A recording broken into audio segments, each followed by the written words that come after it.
Hi, this is Shelby French, your guide to Gold Country Living, and I am here at one of my listings in Angels Camp, and this home has solar energy. It's completely run on solar energy, so buyers can come in, and this energy system, I'll tell you, is completely paid off. So buyers of this property will be able to have instant savings on their energy bills. But I thought that I would bring my friend Allie Reynolds, who owns Aurora Energy Company in Angels Camp, to tell us a little bit about how lease transfers happen, because oftentimes I'm showing properties that have existing solar systems and they're lease systems.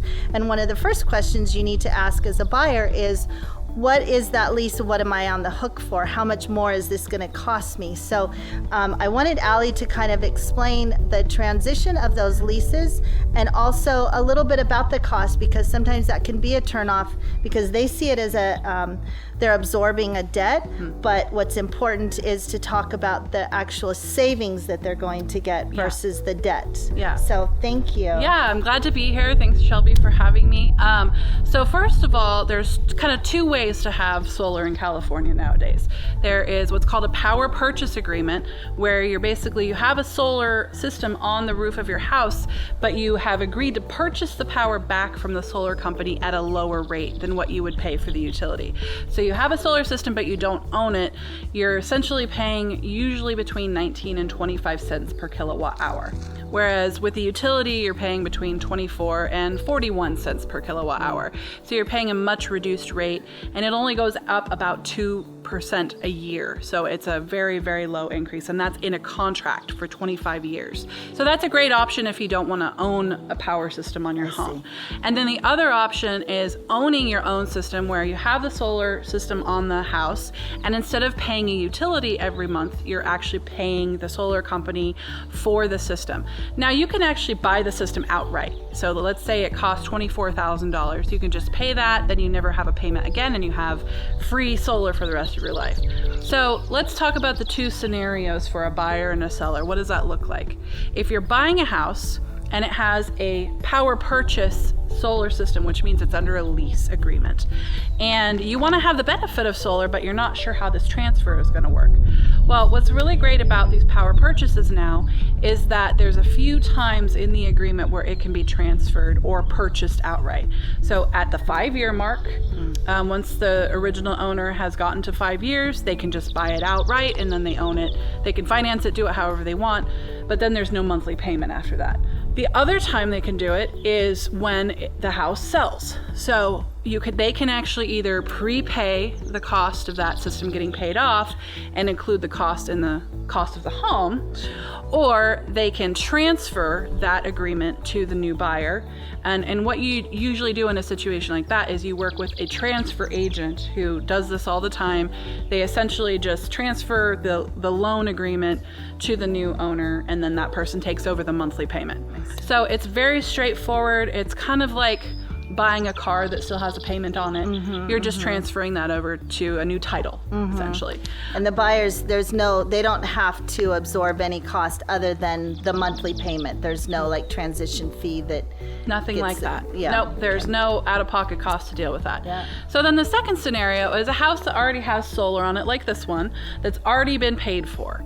And what can the buyer expect to experience? Well, first of all, the house is going to be a slightly higher cost because the value is higher, because the asset is worth more. And the reason that the asset is worth more is because there's no monthly utility cost, and that can save between $200 to $700 a month in this area, depending on how you use your power and how many people are living in the residence and how large it is. So that's a very comprehensive cost savings.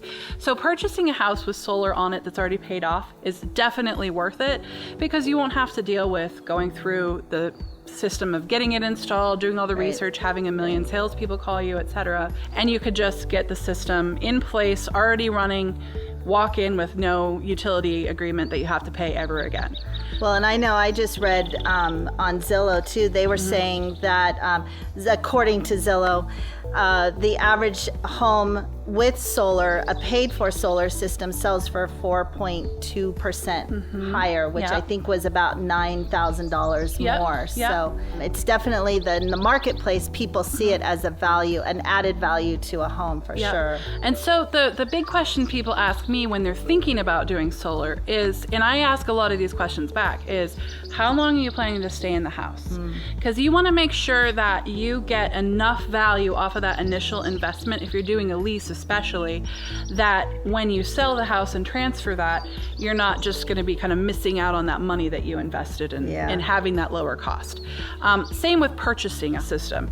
You kind of want to have an idea of what your plan is for staying in that property, how long you want to be there, and then you can be more easily directed by whatever solar professional you're working with, hopefully me, to help you determine the best system size, cost, offset, etc. for your needs for now and for the long-term plan.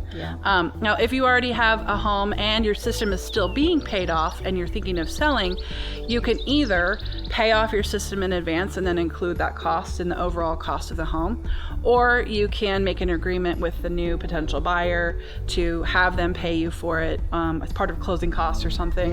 You know, there's all sorts of creative ways. A lot of people I've worked with have taken out home equity loans to do improvements on a property before they fix or sell it, just to raise the value. That's one great way you can use it as well.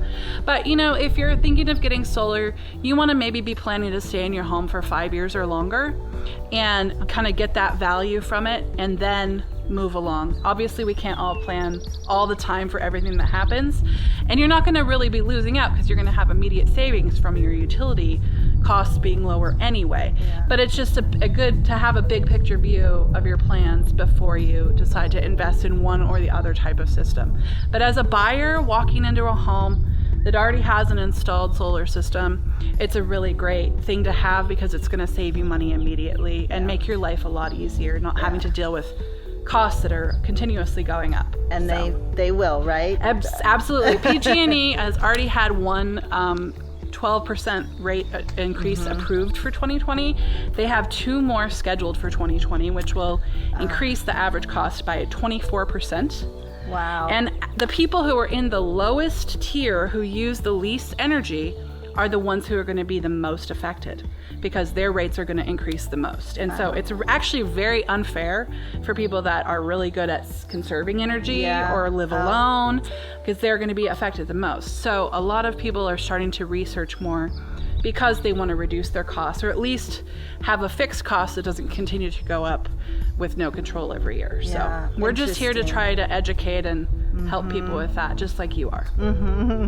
Well, thank you so much. That actually was really informative. Great. And you know, another reason why in some of my other videos I talk about the importance of kind of, if you're thinking of listing your home, meet with your local real estate agent as early as you really can, because these are all questions that we want to talk you through as far as improvements, investments on getting your house ready and getting it marketable, and kind of looking at what your threshold might be there for listing a home and whether or not it makes sense to put that money towards paying off your system. So thank you. You're welcome. Thank you, Shelby. Bye. Happy house hunting, guys.